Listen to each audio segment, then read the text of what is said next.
Bluebird. Patrol for air and ground targets on your own. Out. Rockman, this is Groundhog. In contact. Proceed with your mission. Winds from the south. Ruffman, transport. Spotted 10 o'clock. Range about 2 miles. Engage. Out.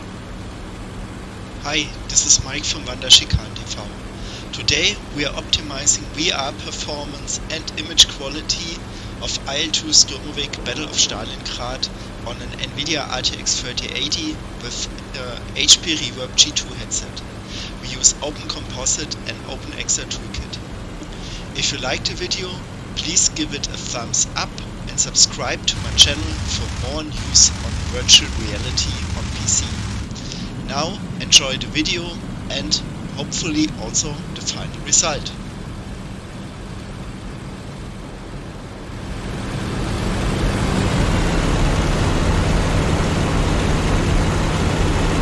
Mayflower, this is Ruffman 3, requesting landing approach. Over. Ruffman, proceed. Ruffman 3, roger. Rockman, this is Groundhog. Objective completed. Return to base.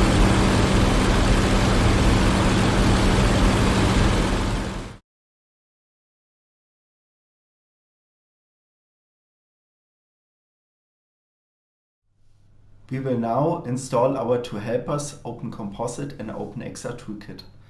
Both links can be found in the video description. OpenComposite is located on this GitLab site here, so please scroll down a bit here to the section System-wide Installation and download the OpenComposite launcher. Unzip it and run the OpenComposite.exe. This looks like this. And inside the exe, make sure that it's looking exactly like this, with switch to OpenComposite grayed out and switch to SteamVR being highlighted. In this setting, the game will use OpenComposite and will bypass SteamVR later on when starting the game.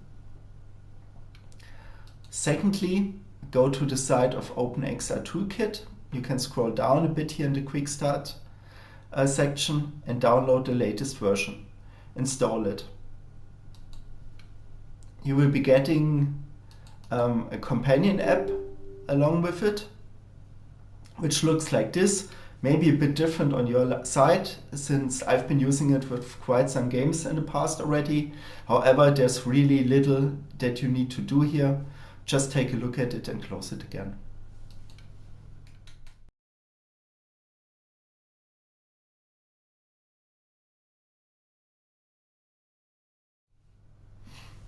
Now let's take a look at our Nvidia settings for IL-2 Sturmovik.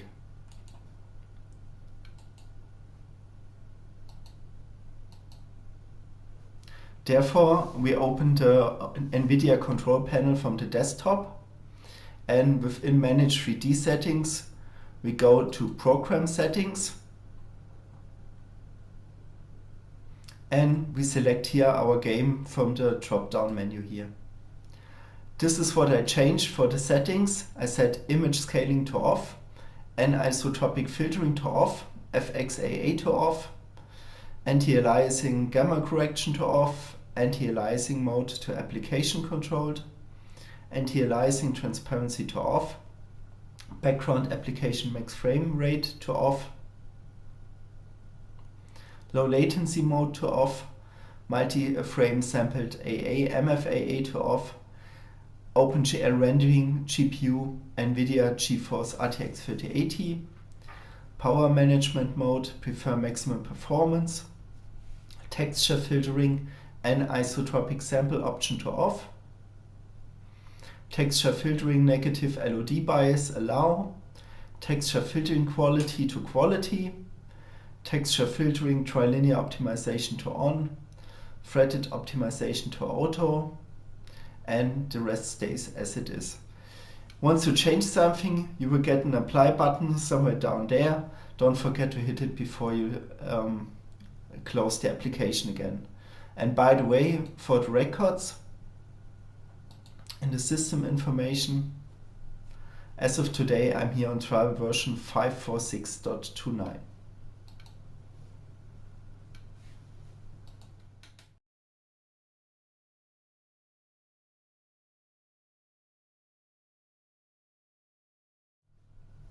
Let's now start the game. First of all, make sure that SteamVR is closed before trying to run the game. Look here in the taskbar that SteamVR is not visible. If it's still on, please close it. Then go to IL-2 Sturmovik BoS, press play, and anyhow select the Launch in VR and SteamVR mode option. What will happen now is that Windows will be starting the Reality portal bypassing SteamVR, and you can already see it in the background that the game is loaded in the VR mode here and is mirrored on my screen.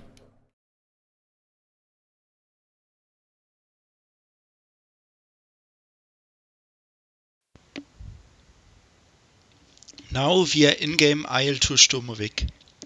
First thing that we do is we modify the settings of OpenXR Toolkit, and we open the menu that you can see in the middle of the screen by pressing Ctrl F2.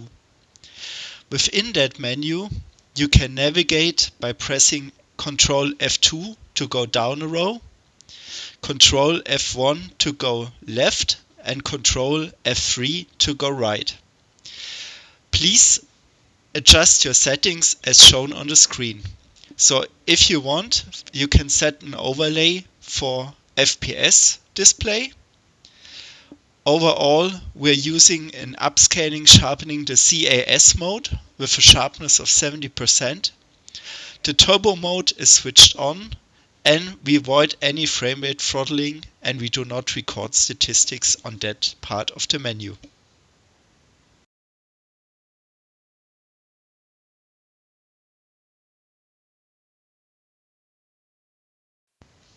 In the next menu appearance, we're tweaking the visuals bit. We turn post-processing on.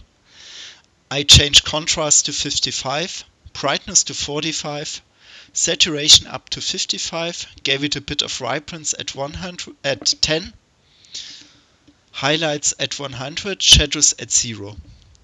On top you can change the world scale, which is basically also referring to the IPD and other VR applications, so the interpupillary distance, and in the end this determines your world scale, how big the plane and the world is around you, and you can basically adapt it to your tweakings. You can also find another video on this topic on my channel.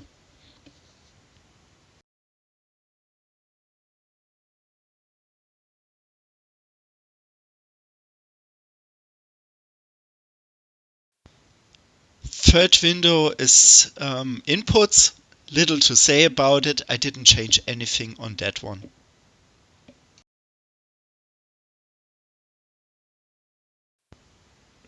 And now to the system submenu.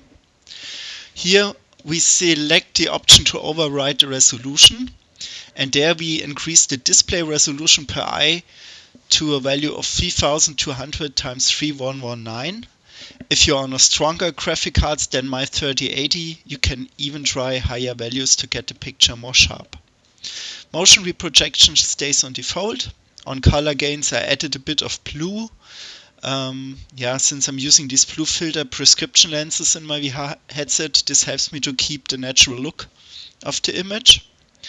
Field of view I selected advanced, and for performance reason I cropped off the up and the down section down to 90%, so removing 10%, which is not noticeable in the game while flying.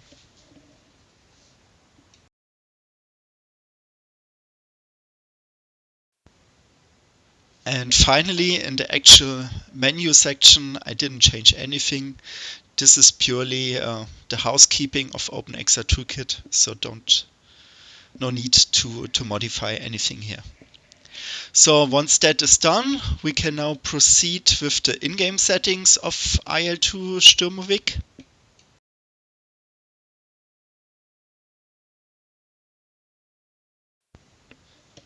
Here we are now in the graphic sections of the game itself. So overall I'm using the balanced preset on the left hand side. Right hand side are the more detailed options. So screen resolution refers to the pancake screen which mirrors TVR gameplay. I am running a full HD screen, that's fine. Don't try to push it higher, even if you are, for example, on a 4K pancake screen. It will only cost performance. Shadow I turned off to save some performance. Mirrors are on medium. Distant landscape details are normal. Canopy reflections are off. I realized that on the World War II planes with their glossy canopies, specifically on maps like Battle of Bodenplatte, which are more performance demanding, these canopy reflections are inducing drops of FPS from time to time, so it's better to leave them off and still you get some basic reflections anyhow. Horizon draw distance is at 40 kilometers with a sharp landscape filter. Terrain roughness is off. Crest quality doesn't really matter, so I turned it off. Clouds quality I'm fine with low. Anti-aliasing type is FXAA. Dynamic resolution factor is set to 0.8. Anti-aliasing then by slider is turned off. We are compensating this by the high resolution in the OpenXR Toolkit. And gamma correction stays at 1. Of course, you need to enable the VR HMD. SSAO stays off, HDR stays off as well, but we turn on the sharpen option and the use 4K textures option, while we leave the distant buildings off. After these settings are done, restart the game to make them effective. Now you're ready to take off and we can showcase the final result in some World War I battles.